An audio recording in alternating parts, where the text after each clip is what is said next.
This is the Spirit and Wellness Show. News and information from a higher perspective. With your host, Harry Wilkinson. Yes, this is your host, Harry Wilkinson, and welcome. Welcome to the Spirit and Wellness Show. This is a show where we take a look at the days and weeks, events, happenings in the world of politics, science, business, technology, the environment. We look at all of these things and we take a step back, we take a deep breath, and we look at it from a higher perspective. We take a look at what we're creating on various levels of who and what we are, in a sort of, I guess you can call it a metaphysical way. We take a look at what we are creating and how we are engaging with it, and what it has to tell us about who and what we are and our connection with each other. So I've always found this to be a much healthier way to deal with the many different attacks on our consciousness that come to us through the media, through news, and all of those kinds of things. You know, many people have difficulty with that. The news being 24 hours now and kind of in your face all the time, and very, very, well, shall we say, exploitive in certain ways. People find themselves feeling like they either want to disconnect from it entirely or just ignore it, which is, a lot of people do. A lot of people have very busy lives and they don't really pay attention to a lot of the things that are out there. But I think if you do pay attention to it, if you delve deep into it, if you can, you get beyond the button pushing kind of thing, the reaction of good or bad news and that kind of thing, and you really begin to see what's going on. You really begin to see what we're creating here, and it's to me a way of keeping your peace of mind. So I try to focus that during this show, and the focus of our show now in recent year, just recently this year, by the way, is on the transition era, what I call the transition era. I believe we are in it. I believe we are in a transition era where our fundamental beliefs about ourselves and who and what we are and how we go about in the world are changing radically. And this is due to, and I've explained the astrological, conjunctions that I think have led up to this. I won't go into it now because I have just too much to get to. But you can refer to past shows about that. We're coming out of a time when there seeds of social transition and upheaval have been planted, and they are starting to take root. And so you see around you, changes in people's attitudes towards gay marriage, for instance. Changes in people's attitudes. Well, this is kind of an older news story, but the coming down of the Confederate flag in public arenas in the South. Something that, couldn't get done for about 50 years, now all of a sudden happening like that. And these things happen because no matter what your cause is, what political cause, whatever your belief is, there aren't any solutions in the outer. In other words, there aren't political solutions, there aren't military solutions, there aren't monetary solutions to any of these problems. There's only one solution, and that is, for lack of a better word, a spiritual one. It's when we align with the truth of what we are and who we are and what we want to see out in the world. Once that happens, and while there may be still disagreement, but when we are sort of spiritually progressed enough, these things happen automatically. You see, politics or money or any of those tools are just that. They're tools. And they're to be used when we reach the right consciousness. But if we try to use them without having that consciousness, it's like going in,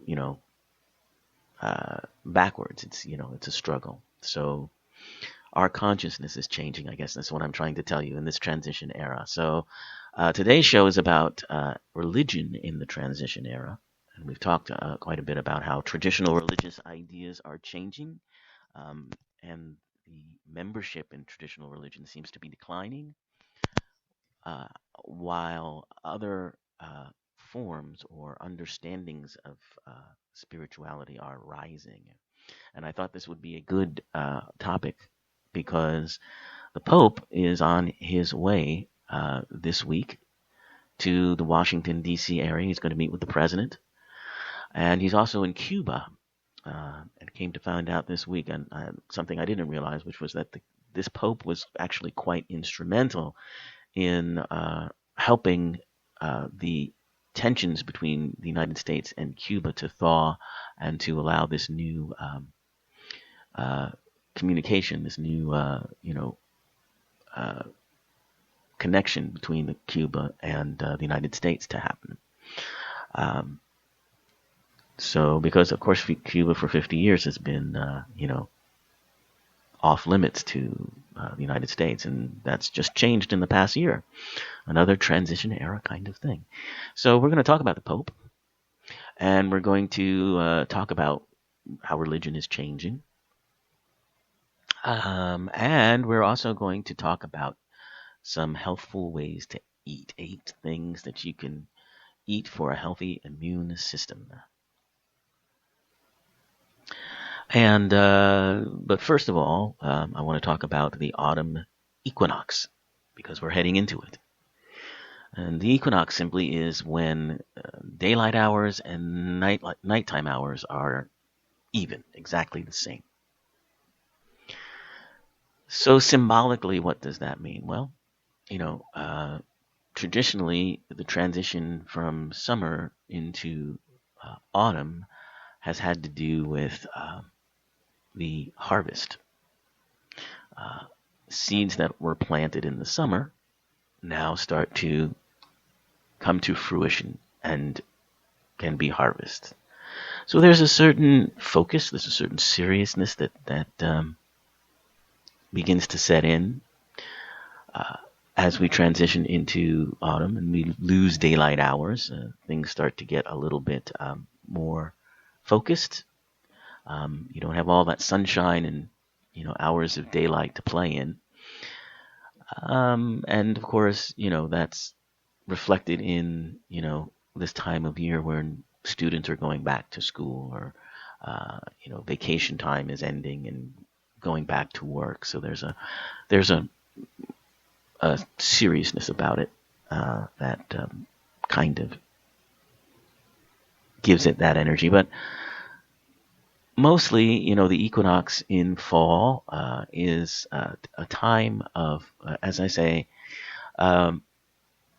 harvesting, taking a good look at what you have been planting, for lack of a better word, and analyzing it, harvesting the good from it, and getting rid of the not so good parts. And it's also about reevaluation, because you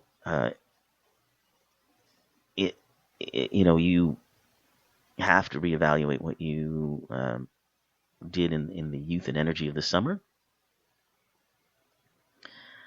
And also in some traditions, autumn is akin to intuition and guidance. So this is a good time to pray for guidance, pray for doors to open, new doors, new ways of looking at things. It's twilight energy, and when I say twilight energy, I don't mean the novels or the movie. I'm talking about twilight as in that special time between, well, just as the sun is setting, that twilight time when there's still light, but it's getting darker, and there's more depth and more shades of different things. So, autumn is a twilight time. And twilight times are often quite good for reevaluation and contemplation. Okay, then. Well, let's now talk about the Pope. Because the Pope is coming to visit Washington, D.C., but first, he is in Cuba at the moment. Havana, to be specific. And he's going to be there for a few days, and then he's going to come from Cuba to the United States. And he's praising the path of normalization between the two countries.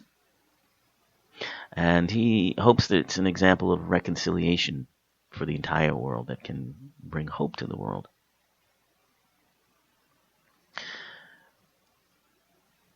And he called it a sign of the victory of the culture of encounter and dialogue. And he is quite popular. Of course, he's the first Latin American Pope, which is why he's quite popular in Latin American countries. And Cuba is no different from that. There's a large Catholic population in Cuba. And his this Pope is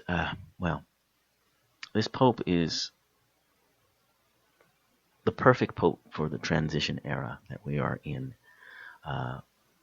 and I think is really leading the way towards the transition of not only the Catholic Church but religions in general.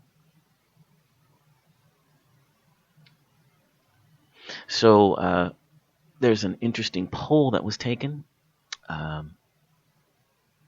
in which Americans are admiring Pope Francis for his stands on various things such as climate change and gays in the church and so forth and so on. However, Catholics themselves in his church, not so much. So let me take a look at this poll here.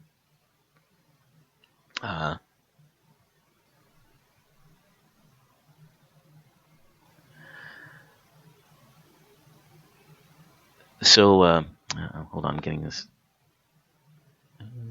Okay. There we go.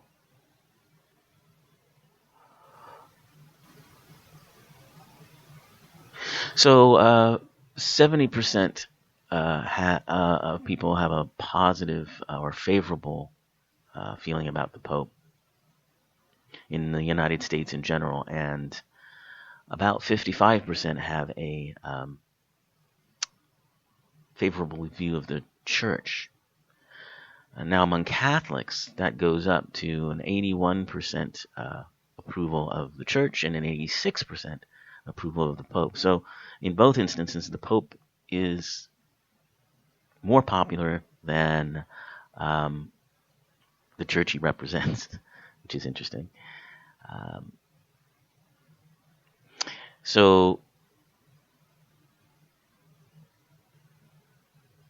this looks at mass attendance, religious affiliation, so forth and so on. So among non-Catholics, the question is, do you approve or disapprove of the direction in which Pope Francis is leading the Catholic Church? And 64% approve overall in the United States, 13% disapprove, and 23% don't have any opinion. However, when it comes to Catholics in this country, 89% approve, with 8% disapproving of the way that the the Pope is leading the church. The question is, among Catholics, do you think the Pope is changing traditional church policies on important issues, or is he keeping traditional church policies pretty much the same? He's perceived by 66% of Catholics see him as changing policies, as opposed to 29% of keeping the same. Is the Catholic Church out of touch with the views of Catholics in America today? In 2013, that was 60%, but in 2015, right after this poll, that's down to 43%, thinking that it's out of touch, 56% in touch. And that, I'm sure, has quite a bit to do with some of these changes that the Pope has been making. In the Pope's address to Congress, do you think it would or would not be appropriate for the Pope to urge government action on social, economic, and environmental issues? And 59% of overall Americans thought that would be appropriate, and 67% of all Catholics thought that would be appropriate. So, the next question is, would you like to see Pope Francis become more active on social, economic, and environmental issues, less active, or continue as he has been? The majority, both in the United States and among Catholics, 54% in the U.S., 52% Catholics, would like him to continue as he has been doing. 23% of in the United States and 30% of Catholics want him to be more active.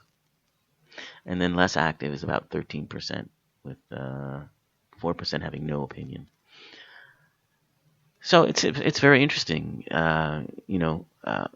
Many Catholics have a positive impression of Pope Francis, including a majority of those who have negative views of the Church itself.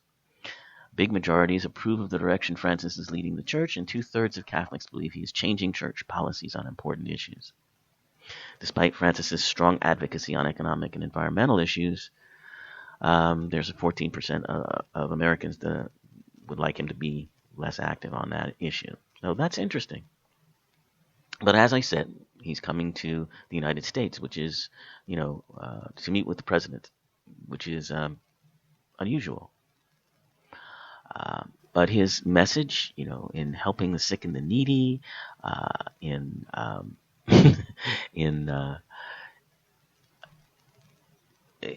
his popularity, all of these things that I was just chuckling to myself because there's a quote here in this article I'm reading in the New York Post from Jon Stewart saying, Jon Stewart, who is, of course, Jewish,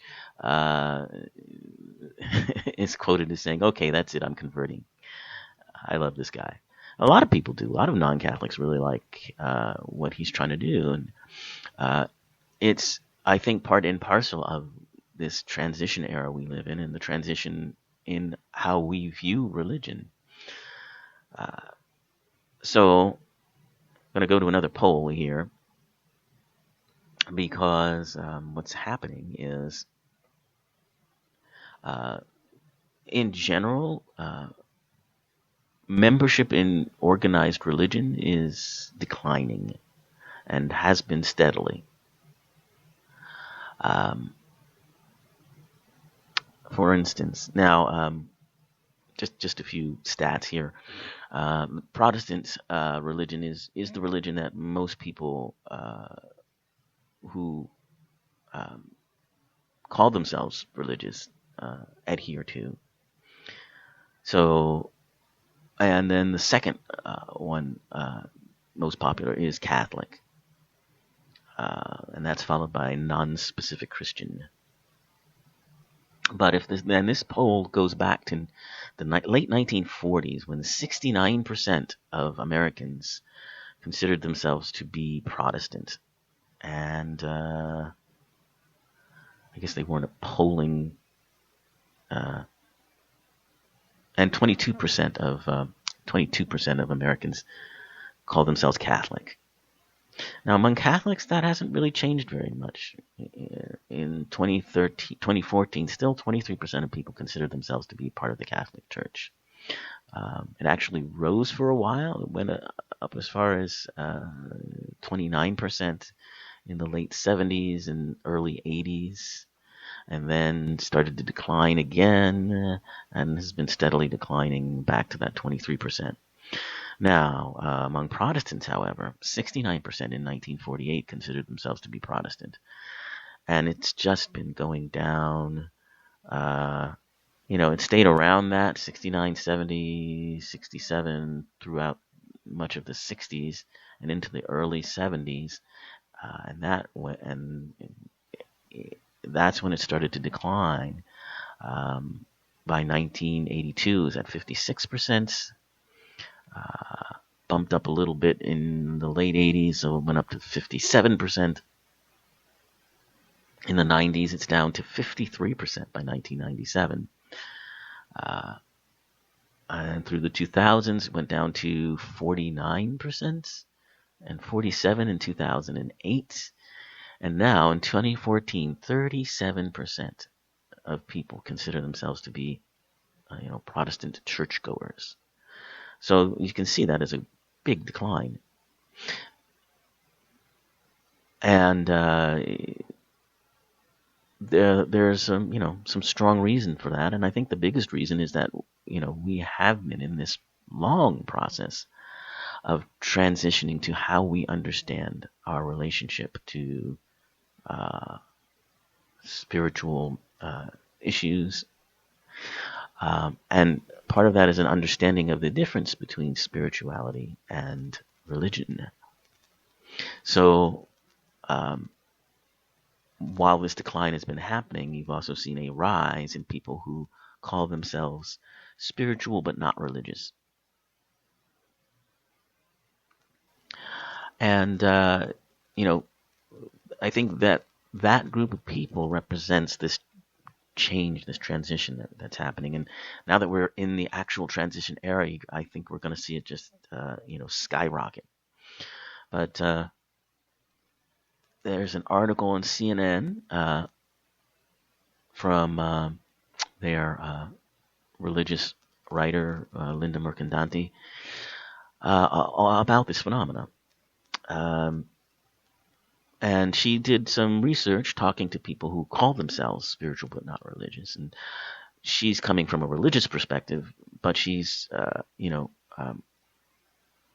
supportive of people who are spiritual but not religious. She sees it as good news for those who are religious. But in any sense, she kind of got to the root of what she found them to believe. First, they protest scientism.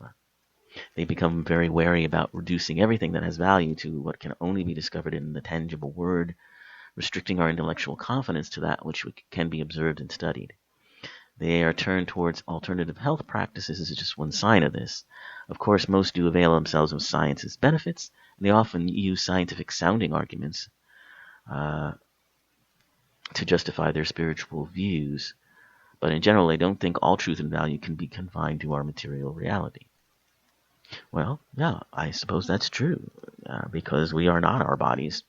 If you are a spiritual but not religious person, you most certainly believe that. They protest secularism. They're tired of being confined by systems and structures. They're tired of having their unique identities reduced to bureaucratic codes, and they're tired of having their spiritual natures squelched or denied. They play by society's rules, hold down jobs, take care of friends and family, and try to do some good in the world, but they implicitly protest being rendered invisible and unheard. And third, yes, they protest religion, at least two types of it. They protest rigid religion, objecting to a certain brand of conservatism that insists that there's only one way to express spirituality, faith, and the search for transcendence. And they also protest comatose religion.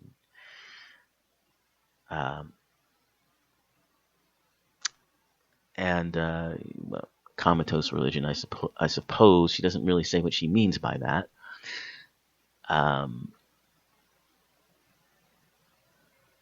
Maybe just that,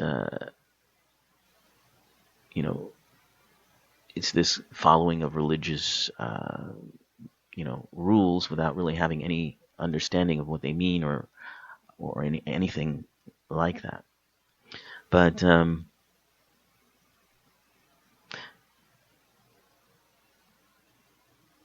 these are issues, and this writer thinks that they should be causes of concern for everybody. And she thinks of it as a wake-up call, and that religious leaders are maybe beginning to hear it. Certainly Pope Francis, I think, has heard it, and that may be why he's leading the charge on these changes.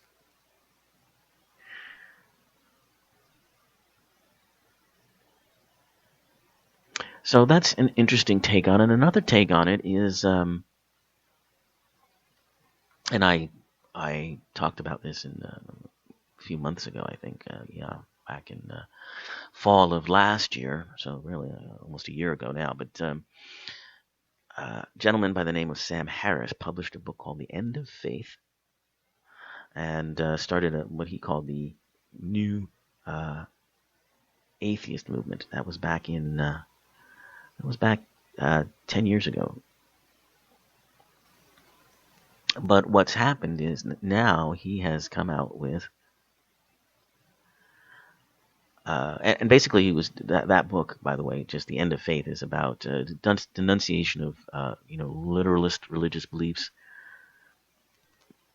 But what's happened is, recently he has published a new book called Waking Up, in which he has had a spiritual awakening, and he's quoted as saying, "I will use spiritual, mystical, contemplative, and transcendent without apology. However, I will be precise in describing the experiences and methods which merit those terms. Spirituality begins with a reverence for the ordinary that can lead us to insights and experiences that are anything but ordinary." So, these are self-transcending experiences that are reproducible and that he thinks are aligned with good scientific practice. Good for him. And that's really what the transition era is about, I think, as far as religion is concerned. It's this, I think for many people, they have to go through a phase of atheism, a phase where they renounce traditional religions, because you can't, until you let go of that, you can't awaken spiritually to a new way of seeing things. So, and for many people, that requires them to become atheists. For others, if you didn't grow up in a church, or you're kind of church adjacent but not really that into it, you don't have to go the whole atheism route. You can just, say, well, church doesn't interest me, but I do have these spiritual ideas. But many people have to take that step of being the atheist first, and I think it is a first step towards real spiritual understanding. So I think that's where we're headed, and certainly the Pope's visit, and I'll be anxious to hear the things that he's going to say. But certainly I think his visit is going to really kind of crystallize that for many people, Catholics and non-Catholics. All right, so I want to close up the show today by talking about some foods that you can use for a healthy immune system. Since we're heading into the fall and the colder weather for some who live in areas where it gets colder, you'll want to start supporting your immune system now to fight off cold and flu season, which is right around the corner. So we talk a lot about antioxidants and how they play a role in repairing and regenerating tissues. And basically, vitamin C is the biggest and best booster of the immune system. So you want to look for food sources that have a good deal of vitamin C in them. And those include broccoli, cantaloupe, kiwi, oranges, of course, but peppers. Peppers had a lot of vitamin C in them. Pineapple, pink grapefruit, strawberries. Those have the highest levels of vitamin C. And of course, you can do vitamin C supplements, as long as you don't do, too much. Now, there's research and there's doctors who will tell you, well, vitamin C doesn't really cure colds or help uh, illnesses. Well, there's truth to that, but that's not what we. If you have an understanding of natural vitamin C, that's not what we are asking vitamin C to do. We're not asking vitamin C to be a cure for the cold. We are asking vitamin C to boost our immune system so we don't get the cold. And that's where the research doesn't go anywhere, because they're looking at the effect vitamin C has on people who are already sick, rather than looking at whether it is a good preventative. So, yeah, vitamin C, I don't think you can go wrong with that. And so that will end another show for us. So keep, contemplating, meditating on the idea of spirituality versus religion, and how maybe someday we'll get to a point when they are exactly the same. All right, see you next week.